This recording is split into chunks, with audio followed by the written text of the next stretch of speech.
Ito po ay isang 14th century Byzantine icon ni Birheng Maria at ng Batang si Jesus.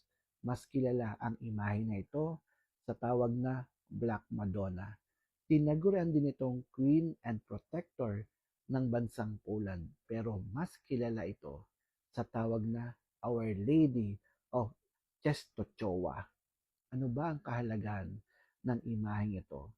Noong 14th century, ito po ay nakalagak sa isang monasteryo sa bansang Poland. Nang mga panahong iyon ay pinasok ng magnanakaw ang monasteryo at nang nakita niya ang imaheng ito, sinaksak niya ng 2 beses sa muka si Birheng Maria. Kaya kung mapapansin nyo, ay may ukit ang pisngi nito.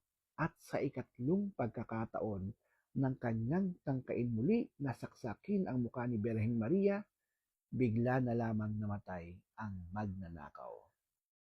Ang mga pare at taga-monasteryo at ang bansang Poland, ilang beses nilang tinangkang i-restore sa orihinal na itsura ang pisngi ni Birheng Maria, ngunit palagi na lamang bumabalik ang mga sugat nito sa muka, hanggang sa hinayaan na lamang nila na mamalagi doon ang mga sugat. Para sa kanila, ito ay nangangahulugan lamang ng dinaranas at daranasin pang paghihirap ng ating simbahan. Pero alam niyo po ba kung ano ang mas nakakamangha sa imaheng ito?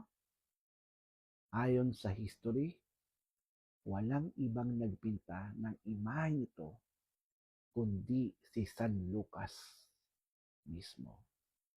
Sana po nagustuhan niyo ang aking kwento. Hanggang sa muli, Brother Paul, God bless.